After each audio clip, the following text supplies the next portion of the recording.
Les vraies voix Sud Radio, 17h-19h, Philippe Rossi.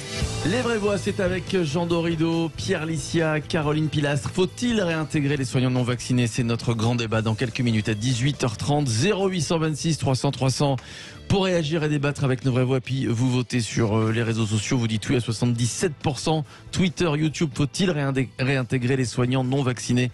Notre grand débat dans quelques minutes. Voici tout de suite la 10e étape, cette 10e étape du Tour de France, 100% Haute-Savoie, commentée par nos consultants. Béarn Pyrénées Tourisme et Gîtes de France 64 présente. Sud Radio fait son Tour de France. L'étape du jour entre Morzine, les Ports du Soleil et Megève. Donc les commentaires, les analyses, tout de suite on va en débriefer pendant quelques minutes. Les anciens coureurs et consultants Sud Radio, Vincent Barthaud, Pascal Chanteur. Bonsoir messieurs. Bonsoir à vous. Ça va, pas trop chaud? Pas trop chaud, ça va? Non, ça va, ça va. Aujourd'hui, sur la route du Tour, il faisait 29-30 degrés à peu près. Bon, très bien, c'est supportable. Magnus Cort Nielsen, vainqueur à Genève, et Pogacar qui reste en jaune. On l'a commenté avec vous, on va commencer avec vous, Vincent Barthaud. On n'était pas sûr du vainqueur tout à l'heure avec qui, vous. alors ouais. Non, Magnus Cort Nielsen. Ouais, j'ai quand même dit avant de rendre l'antenne, j'ai quand même vu qu'il avait gagné d'un petit boyau. On a eu besoin de la photo finish, mais c'est vrai que depuis le départ du Tour, ce mec, il est impressionnant. Il a quand même fait plus de 600 km d'échappée depuis Copenhague, souvenez-vous, pour aller chercher ce maillot de meilleur grimpeur qu'il a cédé depuis. Mais là, aujourd'hui, il a eu affaire à un bon groupe d'échappés. Il a bien joué le coup parce qu'en fait, il n'a pas fait forcément trop d'efforts. Il avait un équipier avec lui, Alberto Bettiol, qui a vraiment fait beaucoup de travail. Comme quoi, c'est important d'avoir un équipier avec soi dans une échappée. Ouais. Pascal Chanteur, juste après, je vous donne la parole, Jean. Pascal, oui, vous voulez. Non, pour être sûr de bien comprendre, c'est le Danois à moustache là qui a eu le maillot à poids ces derniers jours. Ah ouais, d'accord. Et c'est une vraie moustache, hein. C'est pas. Ouais, c'est une vraie moustache. Ouais, c'est vrai. Ouais. Pascal Chanteur, ça existe encore. Non, ça existe. Les hommes à moustache. Pascal, il aime bien la moustache. Oui. Sur la victoire de Magnus Cort Nielsen, pour compléter ce qu'a dit Vincent Barthaud. Vincent a tout dit, c'est l'homme du début de Tour de France, maillot à poids, multi-présence de sa part dans pratiquement toutes les échappées. Il a jamais lâché non plus son maillot jaune, il s'est toujours battu comme un diable sur les routes du Tour de France. Et puis aujourd'hui, récompensé une nouvelle fois par cette magnifique victoire d'étape. On peut juste dire une chose, c'est qu'on le dit depuis le début et on le souligne aussi régulièrement, les coureurs sont extrêmement fatigués. Ça faisait très longtemps que je n'avais pas vu une arrivée au sprint comme elle a pu se passer aujourd'hui, où les coureurs sont revenus de l'arrière, les coureurs à moins de 300 mètres de la ligne prenaient toute la largeur de la route et c'était une arrivée au sprint qui était pas à l'arrêt, mais qui n'allait pas bien vite. C'est pour vous dire à quel point les coureurs peuvent être épuisés. Et je crains le pire avec les chaleurs et surtout demain avec l'étape dantesque qui va avoir lieu. Ouais. Comment ça se passe d'ailleurs quand il y a des très très fortes chaleurs, quand on est en période de canicule lors d'une étape du Tour de France? C'est tout d'abord une gestion personnelle. Les athlètes, les champions. Alors il y a des coureurs qui apprécient plus ou moins la chaleur. Il y en a qui l'adorent, il y en a qui la détestent.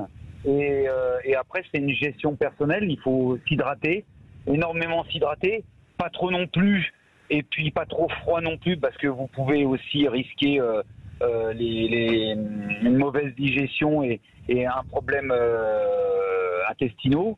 Donc, encore une fois, il faut faire très très très attention. Mais surtout, la priorité, c'est de s'alimenter correctement et de s'hydrater, surtout s'hydrater. Ouais. Esteban et puis surtout en cas de chaleur, des fois, les gens ne pensent pas forcément à ça, mais il y a beaucoup de coureurs qui ont des brûlures aux pieds. Ça chauffe les pieds quand il fait vraiment très très chaud, et ça, c'est vraiment désagréable. Ouais. Esteban. Bonsoir messieurs. Moi j'ai une question sur le maillot jaune Pogacar. Vous l'avez senti en contrôle aujourd'hui ou plutôt en difficulté? Alors écoutez, pour Pogacar, à titre personnel, je ne l'ai jamais senti en difficulté. Ouais. Par contre, aujourd'hui, le fait que Lennart Kämna revienne à 11 secondes du maillot jaune, ça démontre quand même une faiblesse de la part de son équipe. parce que il aurait très bien pu le perdre aujourd'hui, le maillot jaune. Alors en sachant qu'il y avait pour la suite du Tour de France pas péril en la demeure, puisque Kamna, avec l'étape qu'il venait faire d'aujourd'hui et les étapes qui vont arriver demain et après-demain, l'aurait certainement repris. Mais en général, quand on a le maillot jaune sur le dos, on ne le perd pas pour un adversaire pour quelques secondes, vous voyez. Donc c'est une marque de faiblesse de la part de son équipe aujourd'hui. Et sachez quand même qu'il a quand même perdu un équipier de valeur ce matin pour un problème lié au Covid. Donc oui, c'est un vrai souci. Et cette gestion va être encore un souci supplémentaire. Ouais, il a perdu Bennett. Parce que c'est quand même serré, jusqu'à la 12e place, il n'y a que 2 minutes d'écart. Là, on attaque le vif du sujet dans les Alpes. Rien n'est joué encore, si je comprends bien. Non. Ah non. Mais on le dit aussi depuis quelques jours. Qui plus est que Pogačar n'est pas un coureur qui apprécie énormément la chaleur. Il préfère la pluie ou disons des températures médianes. Les jours qui vont arriver et les prévisions météorologiques qu'on nous annonce pourraient changer la donne. Maintenant, comme il l'a dit lui-même, ils seront tous logés à la même enseigne et c'est à celui qui supportera le mieux. Vincent. Alors, il y a surtout un truc qui va faire une grosse différence demain. C'est surtout l'altitude. Il y a beaucoup de coureurs qui arrivent à bien passer les 1800 mètres, les 2000 mètres, alors que demain, non seulement l'étape elle est courte, mais on arrive à Serre-Chevalier à 2413 mètres. Donc c'est pas forcément évident, même chez les grands favoris, même chez les grands coureurs, pouvoir encaisser une altitude aussi haute. Donc on sera même encore plus haut avec le col du Galibier à 2600 mètres.